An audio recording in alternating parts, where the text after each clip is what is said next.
Prvi je na vrsti Branko Vnuk, konzervator in muzejski svetovalec, ki opravlja delo kustosa na oddelku za kulturno zgodovino Ptujskega muzeja. Branko Vnuk je stavbno zgodovino dominikanskega samostana proučeval že za svojo diplomsko delo, ki ga je obranil na ljubljanski univerzi. Sorodna pa je tudi tema njegove doktorske dizertacije, ki jo upravlja pod mentorstvom dr. Roberta Peskarja, in sicer se ukvarja s samostani baraških redov, med katerimi seveda ima Ptujski dominikanski samostan prav posebno mesto. Pozdravljeni. Jaz bom bolj z slikovnim gradivom probal čim bolj hitro in čim bolj na kratko predstaviti komplicirano gradbeno zgodovino dominikanskega samostana, pa nove najdbe, ki so prišle na dan v zadnjih 2 letih, in bi kar začel. V južnem hodniku pritličju južnega samostanskega trakta je takoj že na začetku sondiranj se pokazal en napisni trak, v bistvu že leta 2007, vendar ga takrat nismo znali dešifrirati. Ko so marca 2011 začeli sondirati, prav v tem hodniku se je začelo s sondiranjem, so prišli takoj na dan novi napisi, levo in desno od renesančnega okna, to je severna stena južnega hodnika, ki se nadaljuje po celi dolžini hodnika. Tu je situacija vrisana v hodnik, to je to z rdečo barvo. Ugotovili smo, da gre za stensko poslikavo, ki meri v dolžino 21 metrov, višina je cirka 1 meter. Poslikava je bila samo deloma odkrita zaradi omejenih finančnih virov. Ampak zanimivo je ta poslikava tudi zaradi tega, ker gre za ikonografsko zelo redek motiv, ki se pojavlja v 15. stoletju, večinoma v drugi polovici 15. stoletja. Gre za defenzori in violate virginitatis Beate Marije, se pravi nekako prosto slovenščino prevedeno, gre za zagovor neomadeževane deviškosti device Marije. To knjižico je napisal dominikanec Franc von Retz okrog leta 1400. Franc von Retz je bil prior dominikanskega samostana na Dunaju in pa tudi profesor na Dunajski univerzi in vnet častilec Marijinega kulta. No, napise nam je uspelo aprila tega meseca tudi dešifrirati po hudih mukah. Gre za dvovrstični napis v rdeči barvi v latinščini, v leoninskih verzih, od spodaj je pa nemški prevod. V glavnem gre za eksemple, ki govorijo na osnovi primerov iz narave.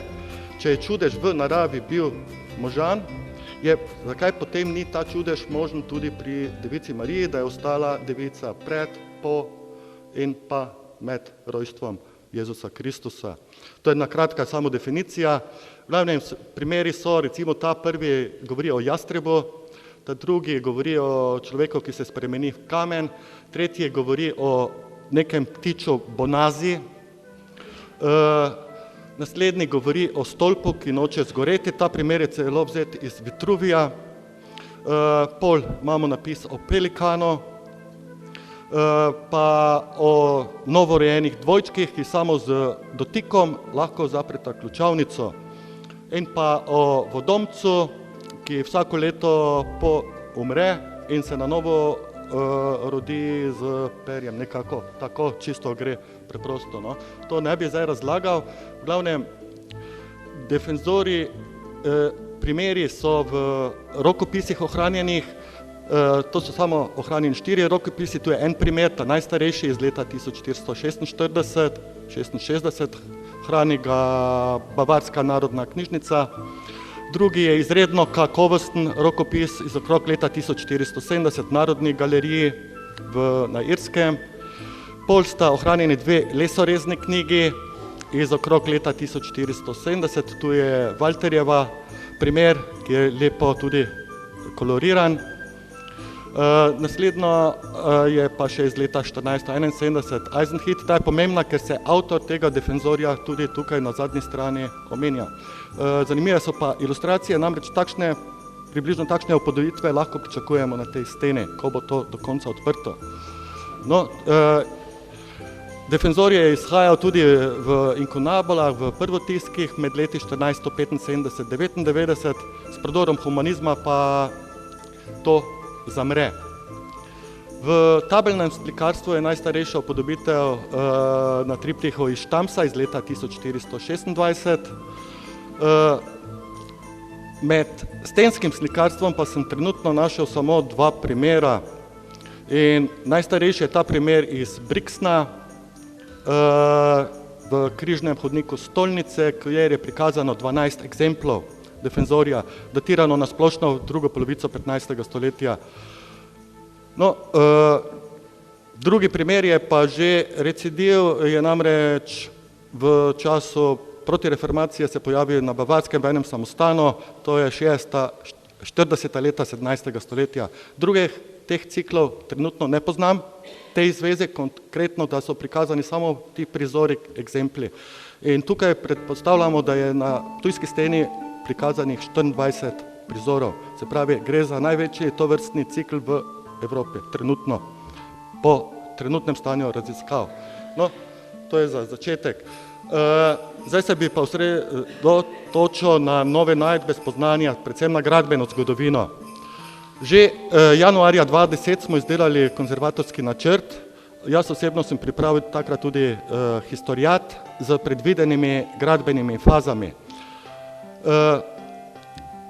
Že takrat so bile znane višinska rast in dolžinska rast baročne cerkve. Takrat smo tudi predvidevali te plasti z baročnimi in srednjeveškimi grobnicami, kar so arheološka izkopavanja potrdila. Pred začetkom obnovitvenih del smo poznali neke starejše gradbene elemente v severni fasadi samostanske cerkve, ki segajo v obdobje od leta 1260 pa do tam do 1502. To so razne okenske odprtine, pa tudi slavoločna odprtina. Predvidevali smo tudi v južni steni 3 romanska okna in večje gotsko okno.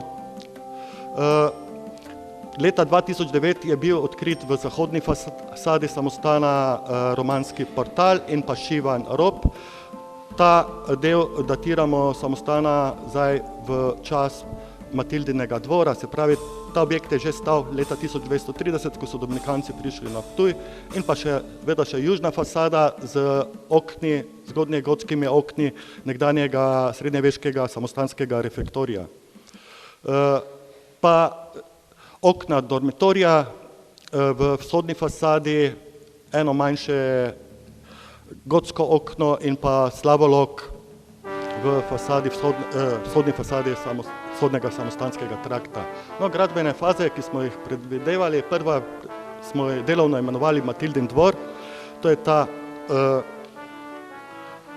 del jugovzhodni, štrleči del. Pol ugotovitev je bila pri zahodnem traktu, da je objekt en že stal, predvidevali pa smo, da je tudi cerkev v obodnih stenah skriva verjetno kakšne starejše elemente. Saj, da bi bilo v leto dni, da bi se Dominikanci naselili in že maševali v novi cerkvi, je skoraj da za tisti čas neverjetno. Se pravi, nekaj je moralo obstajati, verjetno so kakšen objekt adaptirali. Kakšnega še zmeraj ne vemo, to vrstne arheološke raziskave še žal niso bile opravljene. No, druga faza je pa že po vselitvi Dominikancev leta 1931, takrat se začne samostan širiti, združijo to, kaj je rdečo barvano, vidimo vzhodni trakt z kapiteljsko dvorano in pa predvidevano pravokotno zaključeno kapelo. Združijo tudi ta dva obstoječa objekta, se pravi južni trakt je bil pozidan in pa ta jugozahodni vogal. To območje so bila samo predvidevanja. Pri cerkvi pa smo predpostavljali 3 romanska okna na južni steni, 2 špaleti 2 večjih romanskih okn so bila odkrita ob restauriranju leta 2007 fasade. Predpostavili pa smo prvotni kor, da je bil ali kvadratne ali pa apsidalne oblike. Takrat smo tudi že predvidevali to zaporno steno Letnerja, se pravi korne pregraje. Tudi stopniščno razliko smo vrisali v takratni načrt. Glavne stopnišče se je odkrilo, Letner se je odkril, vendar stopnišče gre čez celotno širino cerkvene ladje. Predvidevali pa smo tudi romansko steno na nivoju današnjega baročnega slavoloka, kar so arheološka raziskovanja tudi potrdila. Kaj bomo videli malo pozneje. No, tretja gradbena faza je sredina 13. stoletja. Tukaj predvidevamo izgradnjo, oziroma ne predvidevamo, zgodovinski viri pa tudi slikovni viri potrjujejo obstoj dolgega kora, enega najstarejših v srednji Evropi. Starejši po trenutno v mojih podatkih je bil edino v Pragi, v frančiškanskem samostanu.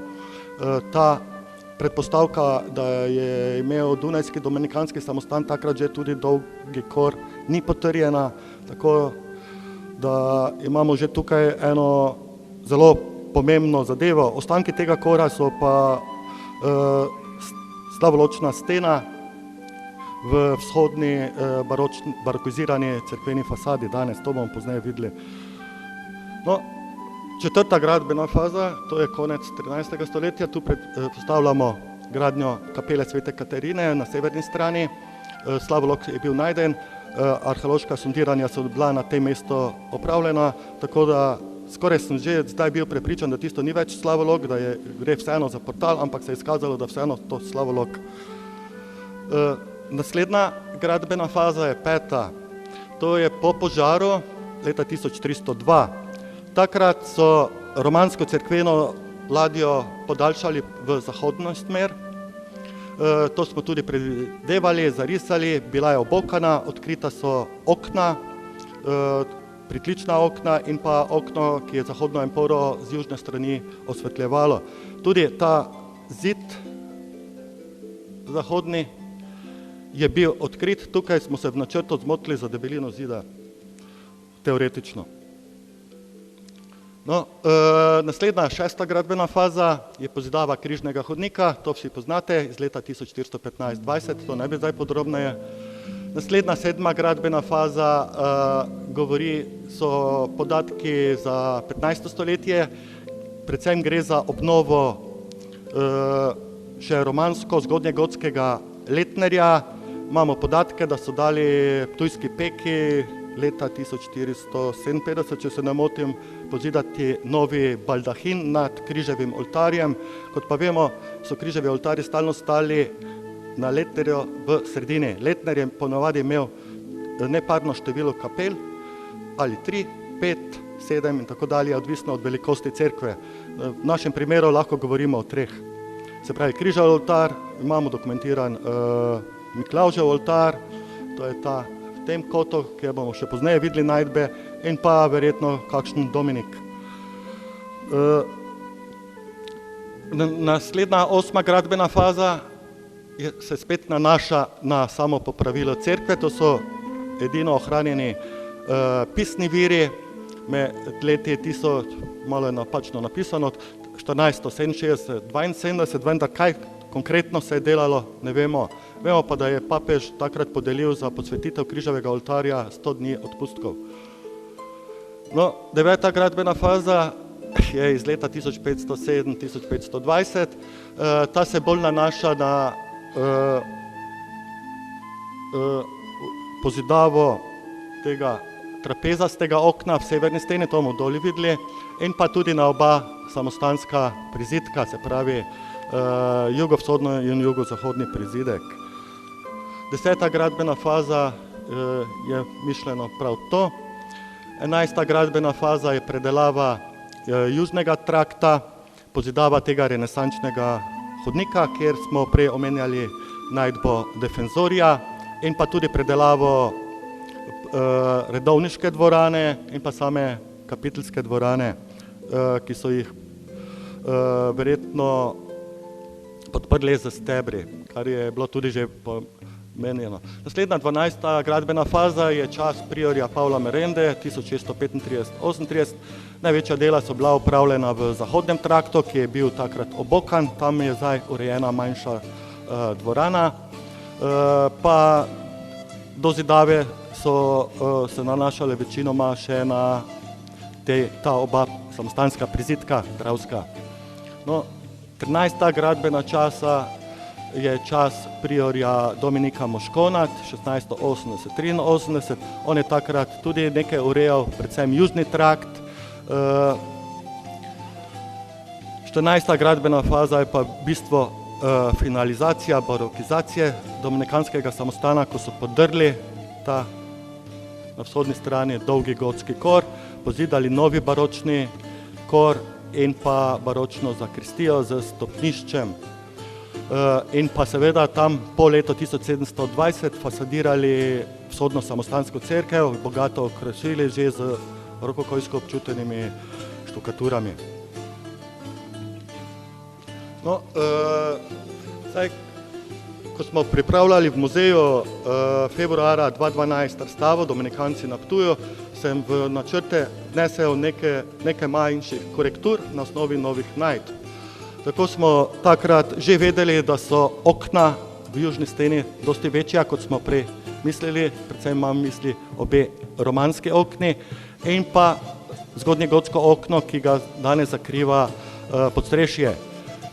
To okno in to okno je danes prezentirano v cerkveni ladji v južni steni. In pa seveda okno zahodne empore iz zgodnjega 14. stoletja, ki pa še ni odprto. Pomembna je pa bila najdba v južni steni samostana, namreč tu, ko se je nahajal zgodnjegotski refektorij samostanski, smo našli znotraj teh zgodnjegotskih okn še starejše tridelno romansko okno. Ta večje je na sredini, v katerega je vzidano to zgodnjegotsko okno, flankirata ga pa levo in desno dve manjši okenci. In zato zdaj predpostavljamo, da bi to glede na logiko samostanskega razvoja, vsaj ta del lahko bil starejši, da gre za neki pritlični objekt, ki se še navezuje na Matildin dvor, ampak raziskave bo treba še dalje pravljati. Tudi arheologi so izkopali, kaj je že bilo prej omenjeno, temelje pred Slavolokom, kapiteljske dvorane, kapele. Pri teh najdbah se je izkazalo, da prvotno ni bil to pravokotni kapela pravokotne zasnove, namreč tisti zid, ki je tekel prek, je rimski, verjetno gre za triosminski zaključek. Desno pa smo našli tudi temelje, za kar predpostavljam, da gre za to poznogotsko zakristijo. No, tedaj smo malce korigirali tloris. Kar se tiče same cerkve, ni sprememb, tu sem prikazal malo triangulacijo, tudi s to metodo se da dokaj točno predvidevati, kje boš našel steno, tukaj smo prav zahodno romansko steno našli. Je pa tu vrisan zdaj ta trifora, zraven v samem Matildinem dvoru je pa bila najdena tudi ena zgodnjegotska bifora, zdaj pa je zelo primitivnih oblik, tako da težko komparacij ni, težko jo pa datirati po letu 1230, verjetno gre za kaj starejšega. No, v osnovi teh korektur smo takrat tudi predstavili poglavitne gradbene faze v barvah, kaj podrobneje, zdaj to ne bi kompliciral, lahko pa si predstavljate, koliko je tega bilo in koliko se še tega skriva. No, zdaj bi pa rad na osnovi fotografskega gradiva vam samo na kratko predstavil najdbe kronološko. Najprej smo našli temelje baročne zakristije, uporabljene so srednjeveške spolje. V nadstropju vzhodnega trakta smo našli tudi okno dormitorija, kar vrže domnevo, da je pred pozidavo križnega hodnika obstajal neki leseni hodnik, nadstropni. Začeli smo tudi odkrivati okno na podstrešju, za katerega smo prvo mislili, da je romansko, zdaj se je pa izkazalo, da gre za predelavo romanskega okna. Tukaj je bilo odkrito tudi zelo bogato krogovičje.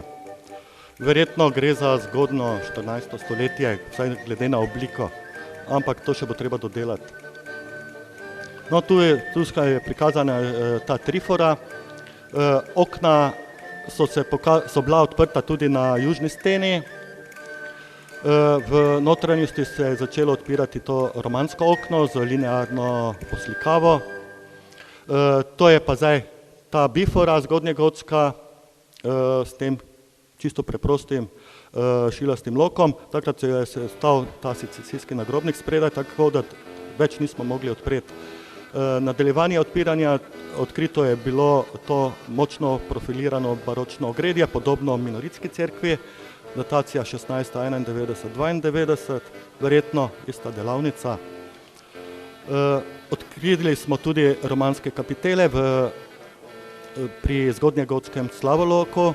Zdaj predpostavljam, da so ti kapiteli vseeno še ostanki tega romanskega slavoloka. Odpiranje slavoloka zgodnjegotskega, tukaj so temelji te kapele. Vhod v podkleten prostor pod Matildinim dvorom izpred leta 1230. Tu so prostor, ko je še bil zasut, preden so ga arheologi očistili. Odpiranje romanskega okna se je nadaljevalo. Odkrito je bil portal, poznoromanski, na segmentni lok zaključen, ki je vodil nekdaj na srednjeveško podstrešje samostanske cerkve. Podoben portal smo odkrili tudi v mariborskem minoritskem samostanu v južnem traktu. Pa na levi strani slavoloka, to je tako imenovana druga slavoločna stena, še en pravokotni portal. Vse je bilo zelo zasuto, to je trebalo vse sčistiti in po odprtju na levi strani so se pokazali originalni ometi, ki bojo pomoč pri nadaljnjem datiranju druge slavoločne stene, pa tudi oboki. To je podstrešje, zvonik, zanimivo je, to je med rušenjem ostrešja poslikano, zanimivo je ta utor strešast, ki ga vidimo tudi na zvonikovi steni v sami cerkveni ladji. Čemu je to služilo, ne vem, mogoče del kakšnega ogromnega baldahina, kakšnega nadstreška, to bo treba še raziskati. Tukaj so detajli odpiranja, ta romanski bogato krašen, vegetabilno krašen kapitel, šilasto okno na desni strani zvonika, ki smo ga pozneje odprli, stena z obema odprtima odprtinama med rušenjem etaže in pa to romansko okno z zunanje strani. No, to je zdaj ta zgodnjegotska bifora, tu še bo treba komparacije poiskati. Zdaj smo našli tudi, smo v južni steni v nadstropju ostenje gotskega portala, ki je vodil na Letner, to je v nadstropju. Takrat so bila tudi odprta arkade v jugovzhodnem prizidku, začetka 18. stoletja. Nadaljevanje rušitev, pogled, ki ga danes več ne boste videli na ta gotski slavolok. Ta slavolok je zdaj prešljiv, ali je začetek 14. stoletja, ali je vseeno sredina 13. stoletja, to še bo treba enkrat preveriti. Najdbe, ki smo že prej videli, baročne grobnice. In tukaj, da vam pokažem, tu je baročna stena, baročni slavolok, levo, desno. Tukaj so temelji, ki grejo naprej, romanske zahodne stene samostana. Tukaj pa vidite temelj te gotske stene, se pravi po letu 1302. No, še nekaj pogledov na, no, tukaj pa v vzhodnem delu pri slavoloku so arheologi odkopali stopnice, ki so premagovali nivojsko razliko med korom zgodnjegotskim in pa cerkveno srednjeveško ladjo. Tukaj gre za Letner, več dokazov obstoja tega Letnerja smo pol še naknadno odkrivali. Tukaj je odkrivanje te grobnice. Zdaj, kolegica Vidmarjeva meni, da je to konec 15. stoletja, ni pa še do konca obdelala. V glavnem, omenja se pa okrog leta 1520 grobnica Stubenbergov. nadaljno odkrivanje te grobnice in pa območja okoli Letnerja. Pogled, še en, to lahko preskočimo. No, tu je odprtje zgodnjegotskega slavoloka v tej barokizirani vzhodni steni. No, zelo zanimiva najdba je pa bila v Matildinem dvoru.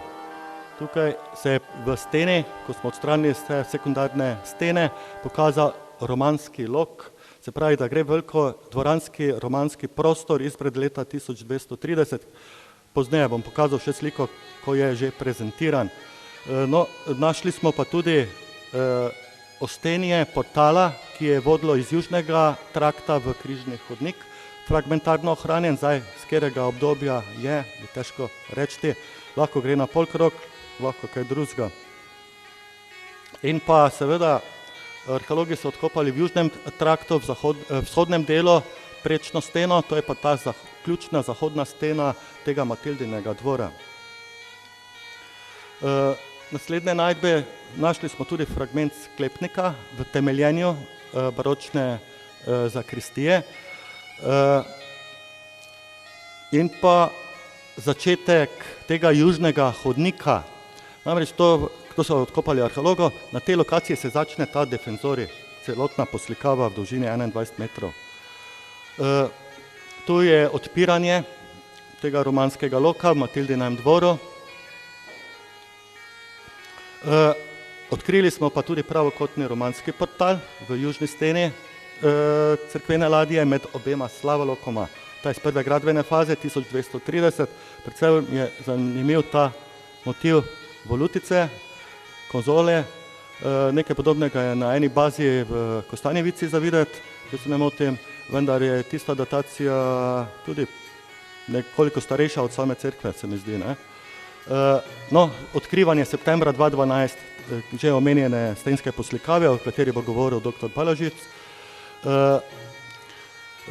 Tu se je nadaljevalo, odpiranje romanskega portala se je nadaljevalo oktobra 2012, odpiranje romanskega okna se je tudi nadaljevalo oktobra 2012 in to je med odpiranjem in pa pol prezentacija v južni steni. Nažalost niso odprli ta drugega romanskega okna, dalo bi se ga rekonstruirati v spodnjem delu.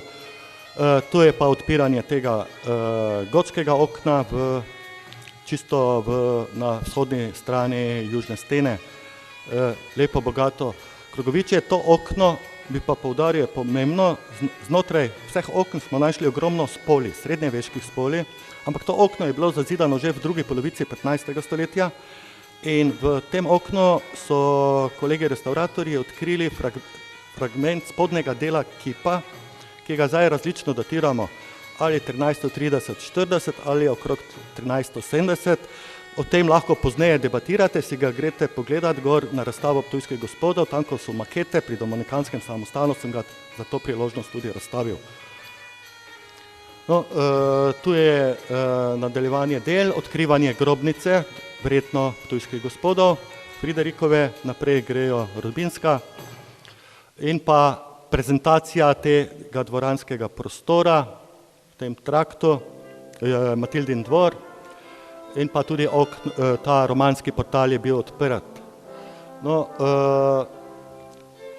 februara 2014 pa smo spet naleteli na presenečenje, namreč ko se je pričelo predelovati ta prehod srednjeveški, ki je vodil na Letner, je trebalo prak nekoliko popraviti, ker bodo vzidali stopnišče. Ampak od spodaj se je pokazal neki lok, pa neka poslikava. Kaj pa je zdaj to, smo se vprašali. No, v južni steni ladje, v notranjosti ladje, na drugi strani je pa na tem mestu ena kasarniška niša. Nad tem se je pokazal še, vidite tu odprtino, zaključek šilastega loka. Domnevali smo, ali je portal ali je pa okno, z katerega obdobja nismo takrat še vedeli.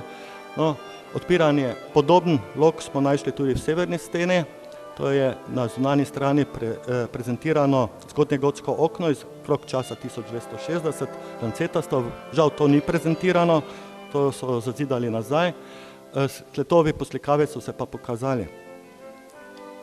No, sledilo je odpiranje, ki je trajalo celi april in pa maj 2013. Vmes so bile tudi odkrite romanske spolje zazidane, tu je recimo neki kapitel, verjetno kakšnega portala romanskega, podoben motiv kot pri onem pravokotnem portalu. No, ko se je začelo odpirati, se je pokazalo krogovičje, poslikano, slepo krogovičje in pa tukaj mojster, ki je to odpiral, Beno, res se je mantral 4 tedne, da je to vse podr, namreč vse je bilo inicirano z vezmi in tako dalje. No, pokazalo pa se je, da gre za biforno slepo okno lancetaste oblike, datiramo ga lahko na osnovi krogoviči 1260, če ne prej, se pravi čas pozidave zgodnjegotskega kora. No, to je pa to okno po odprtju, je izredno lepa, pomembna najdba, predvsem pa tudi zaradi poslikav, o katerih bo spregovoril dr. Balažic. To je rekonstrukcija tega okna, krogovičja, tudi to se bi dalo mogoče narediti v desnem delu, ki ga manjka, ki ga je kasarniško oblikovanje okna uničilo. To je pa ekipa, ki je to odpirala. Hvala lepa Branko, ki je res poznavalec stavbne zgodovine samostana. Naslednjega vabimo k besedi Marka Košana, ki ima posebno zanimanje za srednjeveško slikarstvo in ga poslikave v nekdanjem dominikanskem samostanu so ga pritegnile že, ko je opravljal pripravniško dobo v Ptujskem muzeju. Torej, ugotovil je, da je mogoče ugotovitve, ki jih je dr. Frances Stele objavil leta 1933, nadgraditi z novimi spoznanji in kolega Košan, ki je sicer kustos v Koroški galeriji likovnih umetnosti, bo ta svoja spoznanja predstavil. Prosim. No, Branko vnuk je seveda poznavalec, je že dolgo nisem več, ker me že 25 let ni na Ptuju.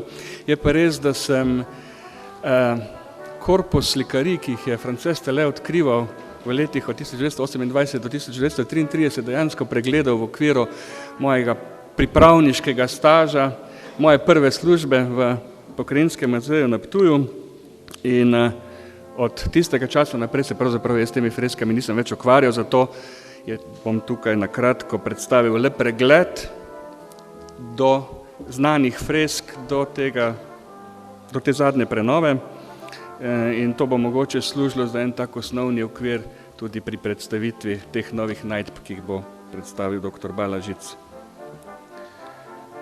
V članku z naslovom Najdbe v bivšem dominikanskem samostanu v Ptuju, ki je bil leta 1928 objavljen v 23. številki Mariborskega časopisa za zgodovino in narodopisje, je konzervator in vodja spomeniškega urada za Slovenijo dr. Frances Stele uvodoma zapisal: Srečno naključje je rešilo pred uničenjem bivši dominikanski samostan v Ptuju, ko mu je bila leta 1924 kljub protestom spomeniškega urada z nakupom za predilnico podpisana že smrtna obsodba.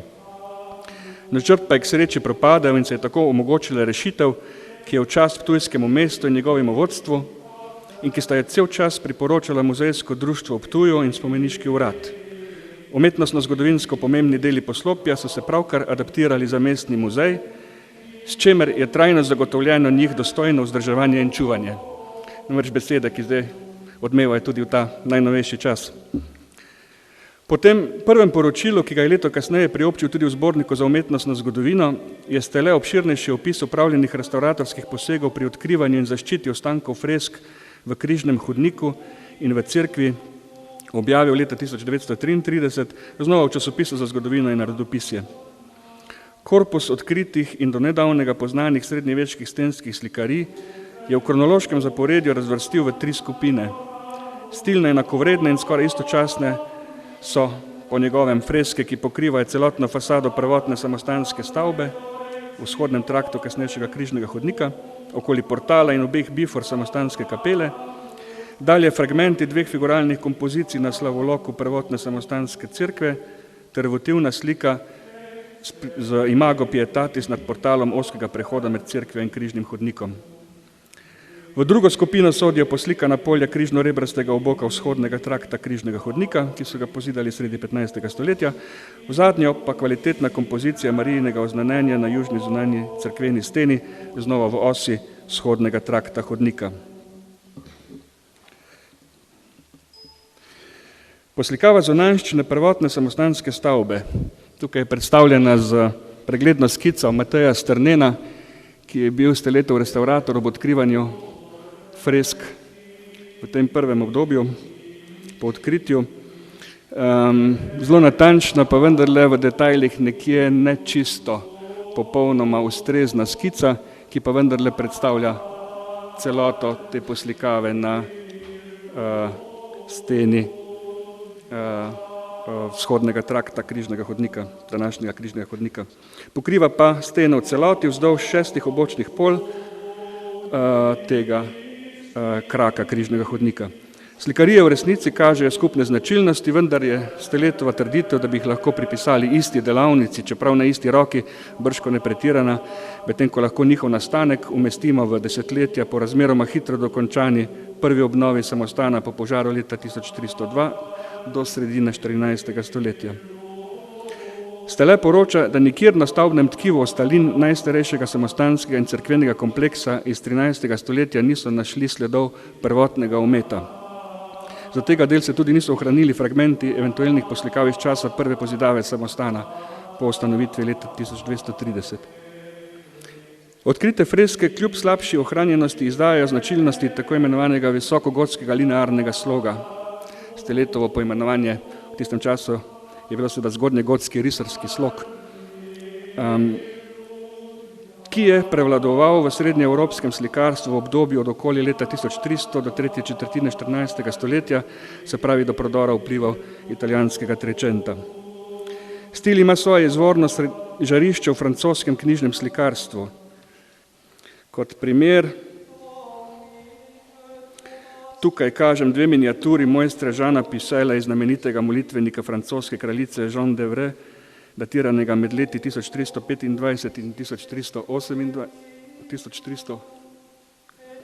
Sveta iz tega žarišča v francoskem knjižnem slikarstvu ta stil v prevodu preko Kelna in severnega Porenja ustalil v evropskem, srednjeevropskem prostoru, kjer sta imela vodilno vlogo skriptor in delavnico samostana Sankt Florian v Zgornji Avstriji. Stele kot znamenit in značilen primer sloga navaja tudi najbolj znan ohranjeni rokopis iz tega časa, tako imenovano Velislavovo Biblijo, ki je datirajo med leti 1325 in 1349. Ta Biblija mimogrede je imenitno digitalizirano predstavljena mislim se jo da videti na internetu v celoti. Oba ta vzora pa kažeta značilni bradati obrazni tip upadlih lic z izrazitim spodnjim delom, tip, ki ga prepoznavamo tudi na slikarijah v križnem hodiku dominikanskega samostana na Ptuju. Stele je celoto poslikave na steni vzhodnega kraka križnega hodnika razdelil na 2 zaokroženi skupini. Prva skupina vsebinsko ni osredotočena in zauzema partije okrog portala in obeh dvojnih okn kapele. Posamezni prizori so med sabo ločeni z bordurami z rastlinsko ornamentiko. Od leve na desno si sledijo takole.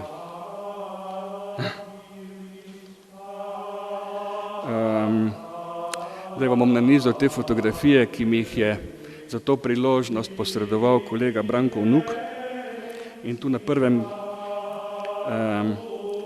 gre za fragment ženske figure, najbrž svetnice, z nimbom in krono, ki verjetno sedi pod značilnim, a komaj še spoznavnim gotskim trolistom.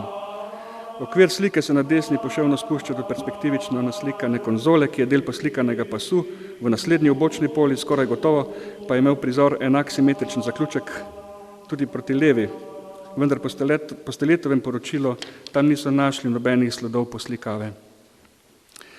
Nad omenjeno naslikano konzolo je viden vogal okvirja večjega figuralnega polja, ki se prav tako zaokroži v naslednji obočni poli, kjer poslikava teče ločeno v 2 pasovih.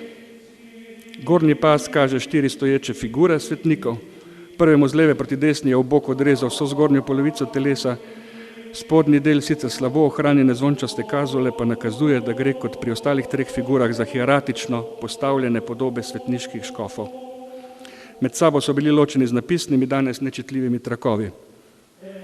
Ozadje figure je bilo bržkone nevtralno, s čimer Stele podkrepil temeljitev, da gre za, kot on pravi, brezprostorski realistični slog, pri katerem še ni videti sledov novega plastičnega sloga, ki se je v drugi polovici 14. stoletja širil iz Italije in vplival na razvoj slikarstva v našem geografskem prostoru.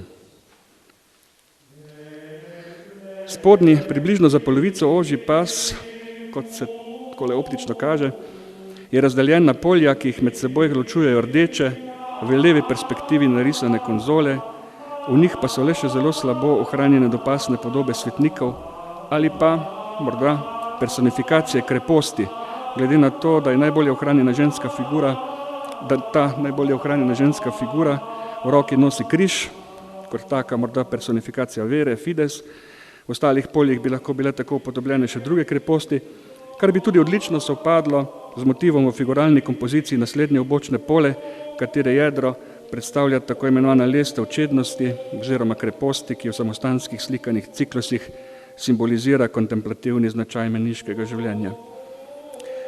Stele je, kot vemo, dokazoval in tako menda še vedno velja, da sta obe okenski bifori, ne glede na romanski lok leve in gotski zašiljeni lok desne, nastali istočasno.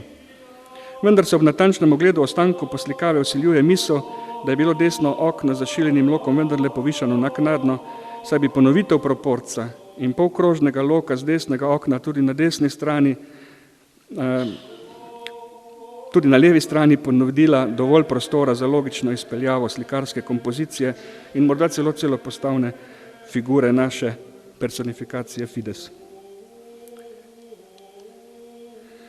Prizor tretje pole, ki ga omejuje spodaj pravokoten, zgoraj pa zopet strešnato zaključen črn širši okvir, po katerem se vije svetla trta s tridelnimi listi, je razdeljen z belo obrobljeno progo, ki teče točno po sredini romanske bifore. V levem delu, ki ga je zgoraj zakrila arhitektura obočnega rebra, je upodobljena frontalno postavljena figura, do kolen pokrita z draperijo, med nogama in zgoraj desno pa se vidita konca križa.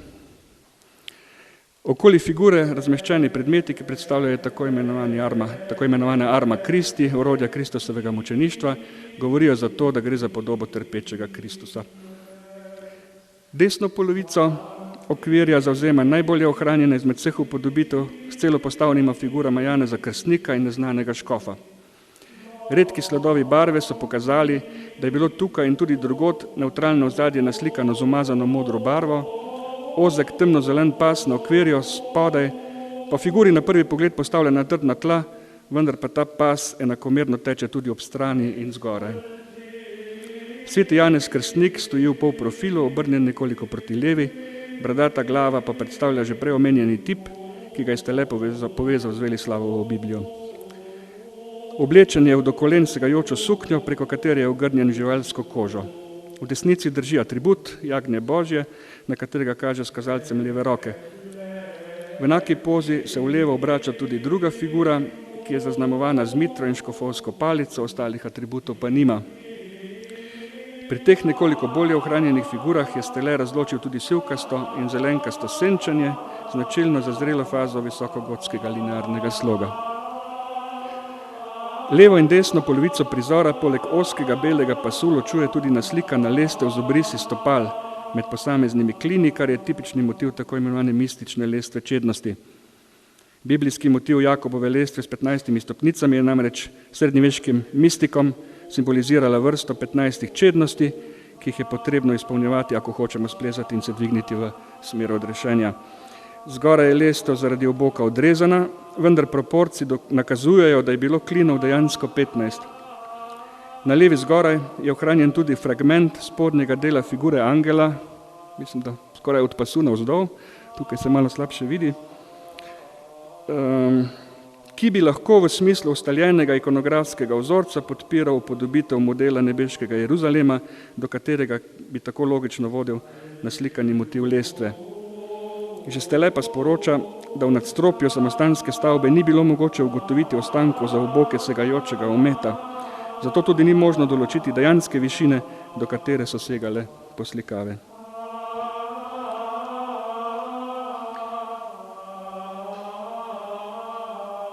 Slikarije nad desno biforo zaključuje 4-vrsten napis v latinski majuskuli. Med tekstom so vkomponirane črno konturirane risbe s figurami, ki ostajajo iz nekakšnih sarkofagov, pač v tipični maniri motiva ostajenja mrtvih v zadnji sodbi. Tukaj le se pač slabo vidi. Napise tudi danes beremo v Steletovi transkripciji, v srednjem delu pa se bere zelo zanimivim besedilom, namreč tale, ker prva črka manjka, morda tudi male, finivi quia non bene scribere civi et cetera, in na to naprej v naslednjih vrsticah. Smisel je zaradi fragmentarne ohranjenosti težko razložljiv, vendar bi lahko zgornji tekst prevedli tudi takole: tako oziroma slabo je končal, kdor ne zna pisati. Vsekakor mikavno, na kaj pa bi se tak tekst lahko nanašal, pa ni jasno. Ne glede na to je pomembnejši napis, ki ob levem in spodnjem robu pripada sosednji sliki na desni, saj s Steletovim branjem prinaša tudi z rimskimi številkami zapisano letnico 1350. Poslikano polje samo pa prinaša kompozicijo Marije z malim Jezusom na levici, sedeče na prestolu, ob nogah na desni pa kleči donator.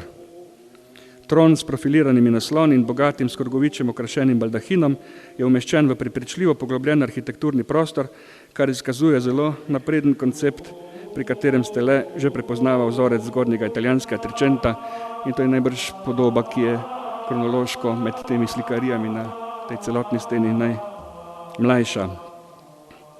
Podoben spominski oziroma nagrobni značaj nakazuje tudi fragment podobe dalje proti desni, ki je v celoti uničila obokanje, saj se v okviru znova pojavi letnica, tokrat bolj okrnjena z latinskimi številkami MCCC, se pravi 1300 in naprej. Desno od romanske bifore se v najnižjem ohranjenem pasu slikari pričenja niz medaljonov, ki teče skozi vse pole do konca stene. Vsebovali so grbe, od katerih sta ohranjena le prva dva. Z likom Laboda je pred nami grb švamberških, z likom Angela pa grb marnberških gospodov. Preostale tri obočne pole zajema druga skupina poslikav, združena v sklenjeno kompozicijo klečečih menihov. V identični strogi pozi je slikar na rdeči podlagi ustvaril ritmični niz figur, ki se proti koncu vrste enakomerno redči. Skupaj se je ohranilo 37 naslikanih klečečih dominikancev, ako pa prištejemo število tistih, ki jih je prekrilo kasnejše obokanje in baročna vrata, sta vrsti klečečih šteli več kot 50 figur. Monumentalna zasnova, ki ni para v sočasnem gradivu, je žal okrnjena, saj je leva stran slikarije skoraj v celoti uničena, zato le s težavo zanesljivo presodimo, kaj je predmet oboževanja klečečih. Viden je namreč le zgornji del glave z nimbom in polkrožnim svetlim ozadjem s širšo svetlo-rdečo obrobo. Potem je Stele sklepal, da gre za Kristusa v mandorli. V približno isti čas kot freske na steni vzhodnega kraka križnega hodnika je Stele datiral tudi fragmente na obeh straneh cerkvene slavoločne stene, medtem ko jih je Tanja Zimmermann pripisala mojstru, ki je naslikal podobo Imago Pietatis z donatolicama na arkadnem loku severne ladje ptujske mestne župne in proštijske cerkve in jih zato postavila kronološko na začetek ohranjenih poslikav v času okoli leta 1310. Na levi strani je večji, a slabo ohranjen fragment Marijinega kronanja, na desni pa manjši, a bolj razpoznavno ostanek upodobitve svetega Nikolaja, ki obdaruje 3 mladenke oziroma revne neveste. Tanja Zimmermann je sicer ugotavljala, da gre pri tem prizoru za parafrazo visoke pesmi s Kristusom in Marijo kot ženinom in nevesto, tako imenovani sponzos in sponza, vendar pa v zelo okrnjenem detajlu figure na levi, ki se z levico, mislim, da se to dobro vidi, z levico opira na škofovsko palico, z desnico pa ponuja dar, nedvoumno prepoznamo Miklavža. V kronološko prvo skupino Steletovega korpusa odkritih fresk sodi še votivna podoba Imago Pietatis pod nekdanjim zvonikom samostanske cerkve nad prehodom v križni hodnik. Trpeči Kristus stoji pod nenavadno robustno skonstruiranim baldahinom in v sarkofagu, za njim je viden črn križ, ob njem na desni strani pa kleči menih z napisnim trakom in napisom Miserere mei Deus. Zakaj se je slika znašla v ozkem prostoru ob nekdanjem prezbiteriju, Stele ni uspel razvozlati. V kronološko drugo skupino je Stele uvrstil dekorativno poslikavo obokov vzhodnega trakta križnega hodnika in jo datiral na konec 15. stoletja. Ker pa je zelo slabo ohranjena in brez večje pričevalne ali umetniške vrednosti, je tukaj ti ne bomo posebej omenjali. Naj torej zaključim le še s fresko z upodobitvijo oznanjenja na steni severnega trakta križnega hodnika, se pravi na južni zunanji steni cerkve in v osi vzhodnega trakta križnega hodnika. Podoba, ki jo je Stele datiral okoli leta 1530 oziroma med leti 1520-1530, izkazuje zelo sposobnega mojstra, ki je z lepo trikotno kompozicijo dokazal, da je bil seznanjen s pridobitvami italijanske renesanse in načini, kako so bile te preoblikovane na severu.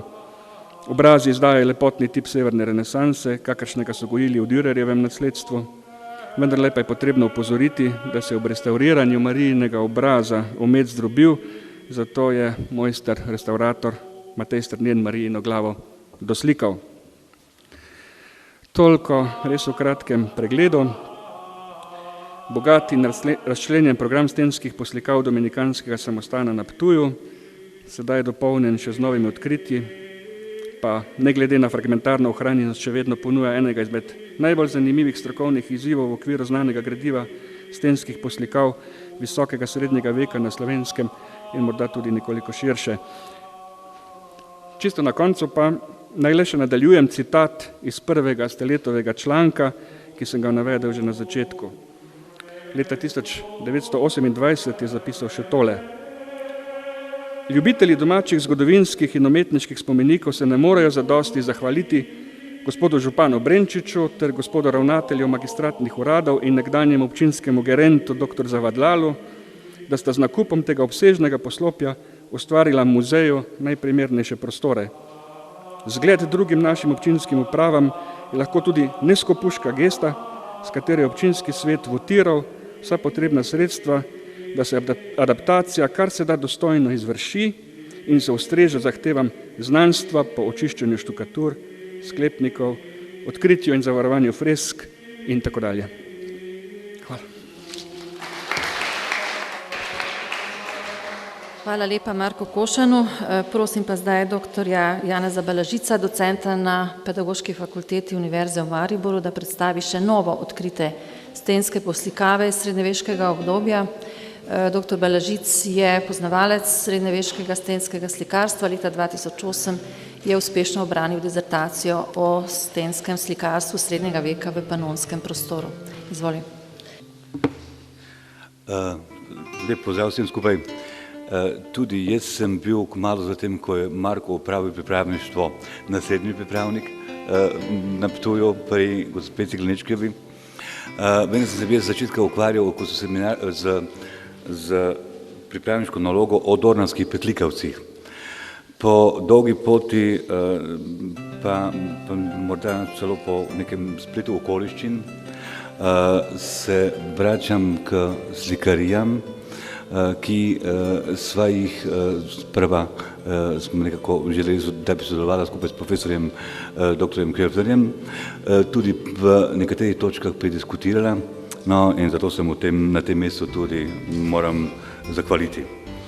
Torej, obseg in pomen že znanih stenskih slikarij v cerkvi, križnem hodniku in drugih prostorih nekdanjega ptujskega dominikanskega samostana, kakor so ga že vrednotili Francis Stele, o tem je ravno kar govoril kolega Marko, Tanja Zimmerman, Branko Vnuk, Janez Höfler in nazadnje obsežno in retrospektivno Polona Vidmar, pa seveda še številni drugi, o čemer nazadnje pisala tudi Marita Ciglenečki v aktih.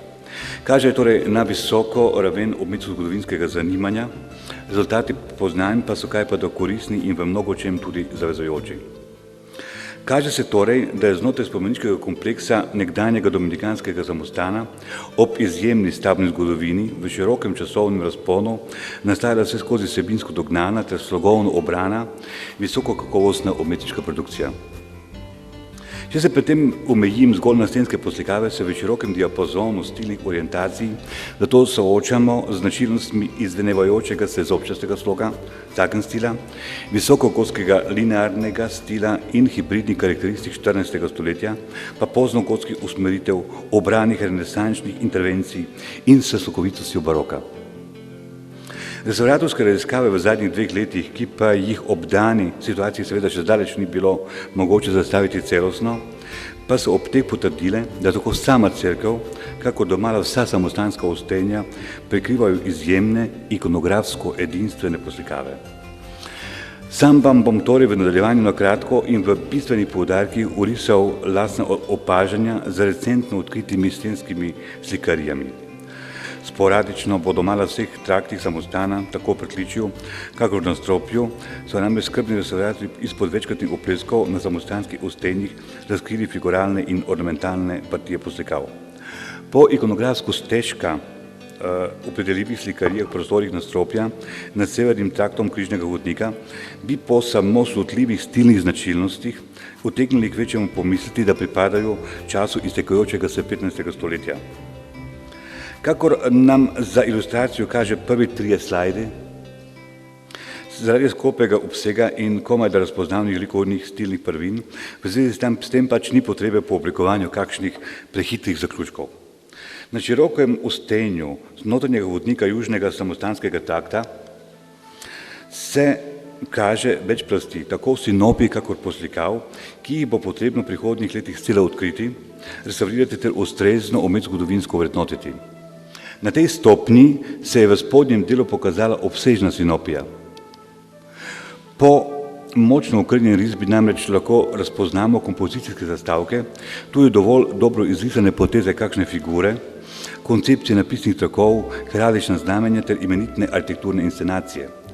Ugotoviti je mogoče, da ta spodnja plast predstavlja risbo, sinopijo, kot pač pojmujemo primarno risbo v procesu nastajanja stenskih poslikav. Nedvoumno se še kaže, da ta spodnja plast na višini sega do ravni, kjer so na nov nanos obmeta in zatorej v fresko načinu izpisani nemški in latinski teksti. V zvezi s spodnjo plastjo seveda ostaja odprto, ali bo mogoče slej ko prej povezati z zgodnjimi ilustracijami defenzorja že orisanega Franca von Reca. Glede na to bi se tudi utegnilo izkazati, da morda gre za kakšno indukativno oziroma induktivno lekcijo, pač z napisnimi trakovi in je z njimi v nekem vsebinskem razmerju oziroma sozvočju. Potem, kar pač smemo, seveda zgolj pogojno sklepati iz dosedanjih opažanj, je, da gre za delo očitno nekega sila veščega slikarja oziroma risarja, čigar stilne karakteristike prežema poznogotska manira. V obravnavi figuralnih nadrobnosti tudi po tem, kako so izrisane arhitekturne prvine na levi, bi pač lahko vse skupaj nastajalo tam v drugi polovici 15. stoletja, kar pa bi, ne nazadnje, ustrezalo tudi više postavljenim prizorom iz Recovega defenzorja. Zagotovo torej na tem mestu izstopa že urisani oziroma prednjači redka in obsežna ikonografska tema dunajskega dominikanca Franca von Reca, defenzorjem, kakor ga je poprej že dobro predstavil kolega Branko Vnuk. V ta istem križnem oziroma v ta istem južnem hodniku, na njegovi južni steni, pa tudi v vrhnjem nadstropju, se je namestoma okoli vratnih odprtin razkrila arhitekturna poslikava z lepo naslikano prevelacijo stavbnih členov. Stereotipni karakter arhitekturne dekoracije z atiko ter v njeno sredo umeščenimi medaljoni z liki svetnikov, pravzaprav lahko zgolj na stilni ravni opredelim v 17. stoletje oziroma pozno 17. stoletje. Osupljivo odkritje pa predstavlja v kontinuiranem načinu zasnovana kompozicija pohoda na steni, ki deli kapiteljsko dvorano od stopnega prostora v samostan izhodne strani. Prostor naj bi po dosedanjih stavbno-zgodovinskih raziskavah in po domnevi Branka Vnuka služil za zakrstijo in je torej plod tiste gotizacije v sredini 13. stoletja oziroma med leti 1243 do 55. Poslikava, ki se je ponovno razkrila septembra 2012 in nastajala v sekotehniki izpod roke neznanega, a izjemno kakovostnega slikarja, ki pa mu po prvih opaženjih v okviru znanega fonda ptujskih gotskih stenskih slikarij 14. stoletja, pa tudi širše, zaenkrat še ne najdemo določnejših delavničnih povezav. Mojster je poslikavo zasnoval čez vso dolžino že obstoječe in bržčas tudi že poprej ometane zunanje severne stene sosednje imenitne kapitolske dvorane. Po tehtnem preučevanju vsebine upodobitve je pač mogoče postaviti, da gre za obsežno ikonografsko uresničitev pohoda in poklona treh modrih. Dogajanje ujeto v smeri od zahoda proti vzhodu, torej v pomensko epifanijski osi. Res da prizor v sklepnem delu, kjer bi pričakovali del spremstva starega kralja in akt poklona ta istega pred Betlemsko štarico z Marijo, Jezuškom in Jožefom, je domala uničen in ga zaenkrat ni mogoče zadovoljivo rekonstruirati. No, kljub dejstvu, da je povsem uničen tudi ves spodnji del, so mestoma pač močno okrnjene še nekatere figuralne partije, kar mimogrede na prvi pogled utegne povzročiti nekaj skepse ali celo nestrinjanja glede stilnega značaja poslikave, pa je pač nedvomno, da gre po evidentnih stilnih prvinah prostorsko-plastičnega sloga, če se pred tem sposodim staro stalitovo etiketo, za zelo in razgibano variacijo konjeniškega sprevoda. Za tipološko primerjavo bi bolj kot po stilnih odlikah in tudi daleč od visoke likovne kvalitete dominikanskega pohoda na modrih ustreza še nekemu časovnemu razponu oziroma obdobju domnevnega nastanka med drugo in tretjo četrtino 14. stoletja v ožje med 1340 in 1370. Naj v tej luči pač izpostavim nekaj primerov. V dispoziciji razvrstitve prizorov najprej pohod in poklon iz okrog leta 1360 v pokrovališki cerkvi svete Elizabete v Oberseiringu. Po stilnem vzdušju morda pač kaže upozoriti še na prizore Dorotejne legende, križanja Katarine, Barbar in Lorenca iz časa okrog 1360-70 v župnijski cerkvi svetega Mateja v Muravo. Vsekakor pa je tipološko zelo blizu še pohod in poklon treh kraljev iz okrog leta 1360, pač iz podružnične cerkve svete Cecilije oziroma San Cecilija ob Murav. Iz imenitne azoritne sinje modrine ozadja se rišejo posamične figure,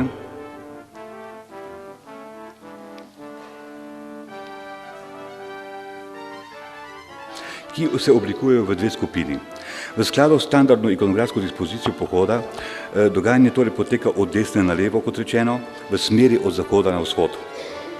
Da se ravno gre za kontinuirani način upodobitve, notranji ustroj in dogajanje hkrati zamejujejo sama postavitev likov, namreč že po višini izstopajoča mladi in srednji kralj, kar se zgoraj vidi. Seveda potem v osi konjskih glav izstopajoče močno stilizirane drevesne krošnje, z opazno risarsko podajenimi suličastimi listi, ki pa jih zaradi vešče risarske manire pač ne smemo gledati kot recidiv zgodnjegotskega zobčastega sloga. Torej vsakem stila. Prvo skupino z desne markira stilizirana arhitektura jeruzalemskih mestnih vrat z značilnim erkerjem pomolom nad njimi. Vidi se še odprtina vrat, kjer je najbrž nekoliko pomanjšan odhajajočim kraljem pozdrav mahal Herod. Poleg v sevinah barvne plasti se polagoma lušči glava črnca, ki k ustom nagiba vrt s pijačo. Malo naprej vidimo trojico konjenikov. Oprava pač določa dvojico kot vojščaka,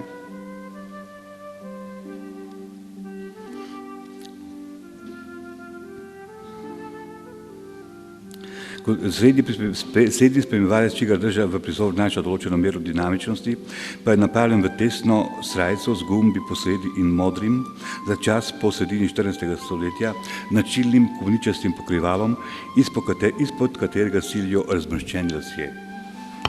Dovolite, da že na tem mestu opozorim na likovni način, s katerim je mojster oblikoval nadrobnosti obrazov in oprave. S poudarjeno sklenjenostjo form, slutljivim načinom definiranja volumnov, črnec, potem ta par z, če se zastavimo še pred tem. Torej, s poudarjeno sklenjenostjo form, s utljivim načinom definiranja volumnov, karakterizacijo značajskih potez ter s prefinjeno barvno modelacijo, vsekako dosega zavidljivo raven metejske izbrušenosti. Ta se kaj pa da še izraziteje pokaže v obravnavi mladega kralja. Pač ne samo v dobro zajetem volumnu, če damo še nazaj, pač ne samo v dobro zajetem volumnu belca, njegovi majestozni legi, marveč v privzdignjeni drži, v načinu sklenjenih rok, s katerimi mladenka oprijemlja uzde in dragočeni kinč. Za povrh nekam feminilno karakterizirano pojavo odene mojster še v nespregledljivo padljiva rdeča oblačila, po modi tistih časov pa potencira še prščipljenost v pasu.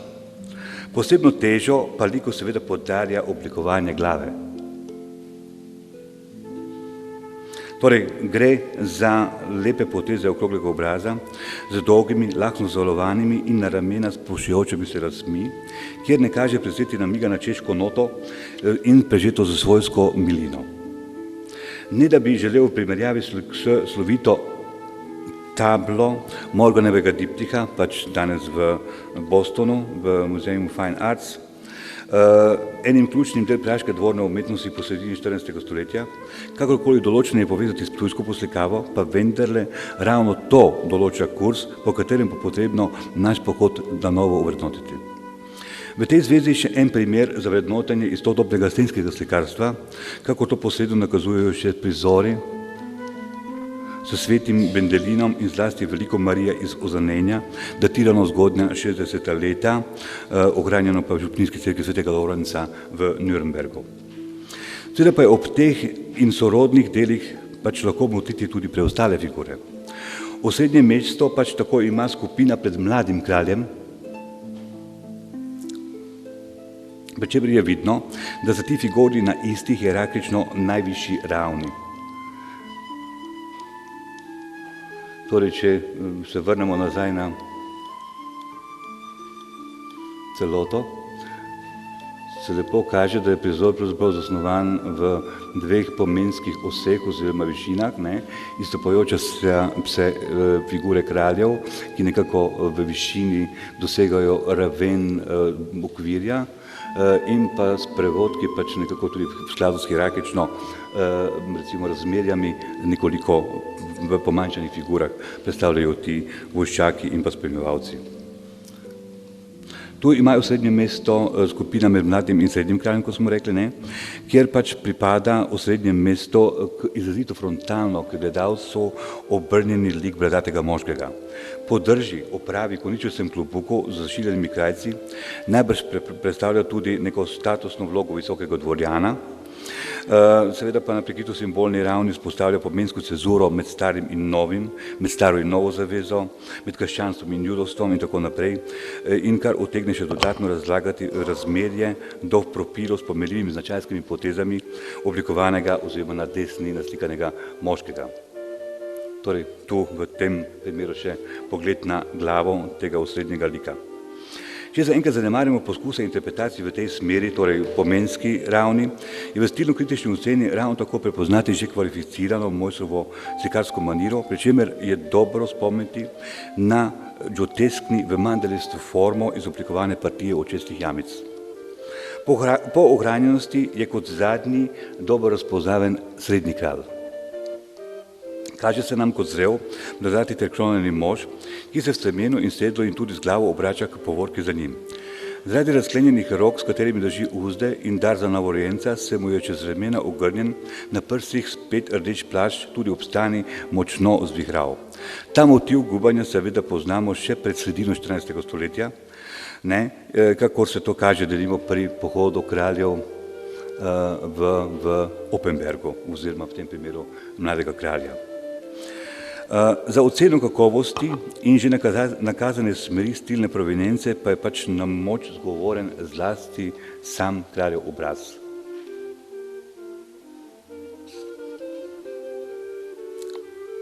V obratu, v nadrobnostih oblikovanja glave, na njo posredne krone, torej vihrave brade, se to še kvečemu potrdi. Naposled je mogoče reči teskne prvine in z drugimi izpostavljenimi likovnimi karakteristiki, zatorej na hipotetični ravni, Slogovni značaj pohoda poistovetiti stopnjo hibridnega ali mešanega sloga. Mojstra dominikanskega pohoda pa, kot že rečeno, ocenjujem kot izjemno dobrega slikarja, čigar delo bi na Ptuju potem takem lahko nastalo že v tretji četrtini 14. stoletja, v ožjo datacijo predlog seveda nastanka te slikarije med leti 1360 in 1370. Ko se je že zdelo, dobra 2 meseca nazaj, da bo to vse, se je sutljivo pokazalo, oziroma so se vse bolj skrivnostno razkrivale nove plasti, nota bene, še starejši plasti stenskih slikarij. A naj s tem še malo počakam.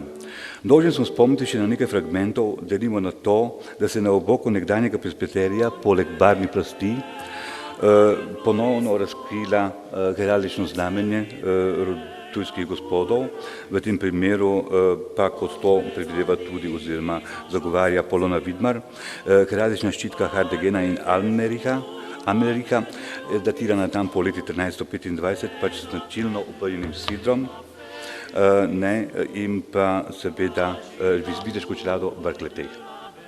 K prizorom Marijinega kronjena in Miklavževe legende, datirani v pozno 13. ali zgodnjo 14. stoletje, tako pač to postavlja v svojem korpusu Janez Krefler, je pač mogoče dodatno iskati tudi nekatere paralele, da imamo tu primer z Gradenigom, recimo tam iz časa okrog leta 1300. Seveda pa še omembo po Höferju nekega starejšega fragmenta, ki dopušča možnost, da gre pač v njem iskati tudi nekaj recidivov tako imenovanega zobčastega sloga. No, kakorkoli že, na vzhodnem ustenju slepega gotskega okna, kako je že poprej kolega Vnuk izpostavil, ki, kako se je razkrilo natančno pred mesecem dni, kaže izjemno upodobitev Marije Zavetnice s plaščem. To bomo bržkone bolje videli na licu mesta oziroma in situ v dominikanskem samostanu. Torej, v vrhunskem slogu visokega gotskega linearnega stila, koliko je pač mogoče iz teh slajdov to razpoznati, pač gre za delo, nastalo za Dominikance, pač v času ptujskega gospoda Hartinga III. Poleg že znanega pa je nastala še podoba Marije Zavetnice s plaščem, ki je tako po formalno likovni, kako tudi po ikonografski zavezanosti najodličnejši primer te vrste in vrhunska umetnina evropskega ranga. Zaznamuje jo likovna odličnost, obrana s prvinami linearnega sloga, v ikonografski recepciji pa bo poslej obveljala tudi kot najzgodnejši primer te vrste na Slovenskem, čeprav brez dvoma zaži tudi širše geografsko sporejenje. Videti je, kot smo pač prej že pokazali, celo postavno zavetnico z plaščem, postavljeno v iluziven arhitekturni okvir, ki ga na levi flankira imeniten stebrič s kapitelom, ki nosi gred z pač trikotičkim čelom ter s rozeto četverolistom v sredini. V višini strehe se na desni pomenljivo kažejo še drugi arhitekturni členi, poleg tega pa je tam videti še stilizirano drevesto krošnjo. Prelepo oblikovano glavo s sijajno izdiferenciranimi obraznimi potezami, pretanjenimi, izoblikovanimi oziroma izpeljanimi linijami, partijami okoli očes, nosu ter v lahni nasmešek ujetimi devičnimi ustnicami, prekriva v mehko izpeljani liniji robovna slikana oglavnica, na katero je posajena trirogeljna krona. Marija je oblečena v dolgo modro obleko, ki se spodaj zaključuje v široki obrobi, a tam spodaj, kjer se že gnetajo verniki, pa se kažejo še krajci dolgega belega spodnjega oblačila. Plašč, čigar gube je stilno uglašen na visokogotski linearizem, se pod Marijinimi rokami razklene in se v 2-3 linijah spusti po strani, kjer ponuja kakšnim 7 osebam, koliko smo jih pač uspeli našteti, torej prebežnikom varno zavetje. Videti je njihova oblečja, tistega na skrajni desni bi lahko prepoznali kot Dominikanca, nad njimi v rjavi kuti pa morda celo frančiškanskega brata in tako naprej. V ikonografskem pogledu je torej dejstvo, da gre za temo, Oglašeno z dominikansko pobožnostjo in posebno vnemo oziroma čaščenje Marije, torej indukcijo in poseben pomen Marijinega zavetništva za dominikance pač izpričuje mističen dialog z Marijo, ustanovnika reda svetega Dominika, ki ga pač imate tu izpisanega. Torej govori tekst o tem, kako nagovori Dominik najprej Marijo in zaupa svoje brate, naposled pa seveda ta to tudi potrdi oziroma sprejme. Torej, to pričevanje simbolično uvaja v razvoj kulta Marije Zavetnice s plaščem in zagotovo se utegne vprašati, ali je poleg zgodnjega Dučevega primera s Frančiškani iz okrog leta 1280 v Sienski pinakoteki, ki pač velja za zgodni primer upodobitve zavetništva, naša med zgodnejšimi. Drugačen kontekst pa lahko odpre vprašanje o razmerju med našo uresničitvijo in znano,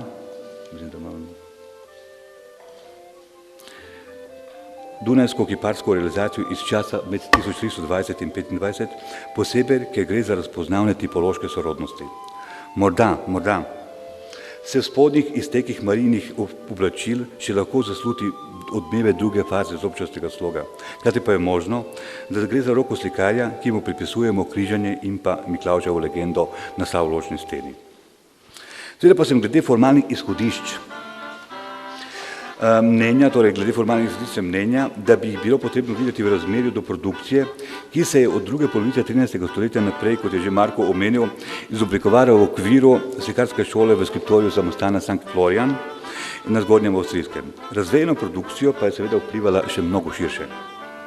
Z izbranimi egzempli, delimo tu z primerom Eklezije in pa Salomonovega prostora iz tako imenovane Godweigerhof kapele, potem seveda z sporejanjem z Kristusom, z donatorjem iz Murava, z mestne župnijske cerkve, zlasti pa v iskanju nekih morelijanskih prvin elementov se imenitna analogija kaže tudi za podobo svete Valpurge, zavetnice v cerkvi Sankt Valpurgis by Sankt Michael, kjer je videti pravzaprav domala identično koncepcijo v oblikovanju krone. Torej, vse te prvine, kakorkoli že, na nek način govori o tem, da bi pač lahko našo slikarijo, oziroma potem, kar vidimo, oziroma kar je prepoznano, postavili v pozno 13. stoletje, morda v prvo desetletje oziroma okrog leta 1300. Torej, to imenitno v visoki stopnji, visoki maniri gotskega linearnega sloga, zagotovo edinstveno delo pač to tudi potrjuje. Zanimivo, dobesedno nekaj tednov nazaj se je pač najbrž v času požara po letu 1302 na mesto, kjer je prej kolega Vnuk urisal južno slepo okno, dobilo tudi zgodnjo poslikavo oziroma je poslikano. Kako, na kak način, kdaj in kdo je tu upodobljen, pa se nam izrisuje v dinamičnih, hipnih projekcijah zadnjih dni. Restauratorjem se je namreč sprva pri odkrivanju pokazalo okensko slepo ostenje, točno 30 dni nazaj pa se je pokazala glava svetnice z atributom kolesa, torej sveta Katarina. Najprej se je pokazala glava svetnice izjemno lepih potez, katere stilni karakter pač kaže na čas izvenevajočega se lepega sloga. V iskanju stilne in morebiti tudi delavniške orientacije od poznih primerov, pravzaprav izpostavljam tu prizor iz Pasiona in sicer Marijanko iz Sajca, potem v nekem kontekstu tudi v povezavi z beljaško delavnico in pa z enim ključnim, nam vsem dobrim znanim protagonistov, iz nje izverujoči Janez Ljubljanski, tu z votivno podobo Družine grada Nek, torej opozarjam vas na izoblikovanje oziroma oblikovanje zlasti obrazov, posamičnih nadrobnosti, pozicije obratov. Skratka, prvine kažejo, da je ta slikarija očitno nekoliko prepozno nastala, morda bližje se kaže primerjava z donatorsko podobo iz cerkve svetega Egidija v Švajnicu, tam na Koroškem, in meni najbližje oziroma tudi v smislu recimo kakovosti ravni ptujske uresničitve, se zdi, da je morebiti treba iskati paralele z tabernim slikarstvom, posebej recimo s to z imenitnim biltenskim križanjem, torej delo nekega tirolskega slikarja tam v času med 1420 in 30. V tem smislu jaz plediram, da je ta slikarija v Ptuju, to je ptujska Katarina dominikanska, more biti oziroma je utegnjena nastati tu v času med 1420 in 30. Torej, zasluge za to, kar se je naposled pokazalo, ko so pač celotno ostenje slepega okna odkrili, grejo vnovič restauratorjem. Imenitnost in pomen svetniškega lika se nam je stotljivo razodel šele ob začudujoče mikavni lentikularni pojavnosti, pri čemer se glava in obraz Katarine luščita iz glave svetega Ludovika, smo torej lahko z veliko mero akribije pač po atributih, torej tu celo postavna figura Ludovika IX. Svetega, ki ga pač prepoznavamo na drobnostih oziroma v tej projekciji se pač kaže izrazito okrogli obraz v maniri, ki pač kaže na tako imenovane visokogotski linearizem, vsekako tudi v povezavi z recimo produkcijo, ki je evropsko zavezujoča, najbrž tudi v komparaciji z ključnimi deli, ki pač reprezentirajo samega svetnika, torej tu v dveh kiparskih uresničitvah,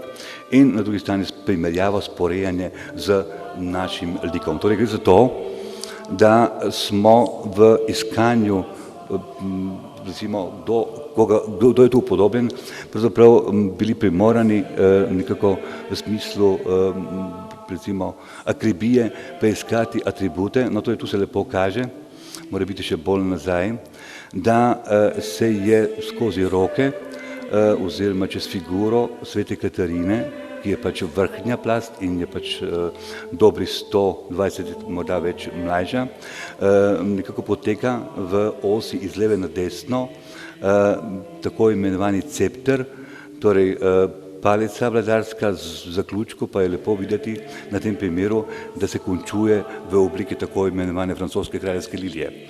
Ta atribut ob dejstvu, da je naprej pač prepoznati tudi še meč, ki z to svojo, bomo rekli, zaznamovanostjo pač nekako pomaga tudi pri atribuciji oziroma pri prepoznavi svetnika. Spodaj pa, kakor je videti, je še naslikana arhitektura, bržkone v povezavi z modelom Saint-Chapelle, ki je pač sveti, oziroma Ludovik IX. Sveti ustanovil.